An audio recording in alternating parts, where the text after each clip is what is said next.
I see the role of curator as firstly being one of responsibility, but that responsibility gets pulled in a number of different directions. There's clearly a responsibility to the history, to tell the history fully, accurately, responsibly, and as honestly as we're able to do so from the evidence that we have available, and to be able to narrate that history in its complexity and its fullness. But there's a responsibility also to the visitor. And in particular, when you are narrating a story of atrocity and destruction, some of the depths, the worst of humanity, how do you support a visitor as they're going through an exhibition like that? How do you move them without traumatizing them?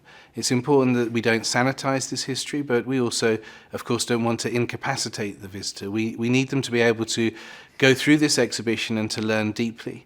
And so the responsibility to the history and the responsibility to the visitor are the foremost of our minds. There's a responsibility also to the victims and to the survivors.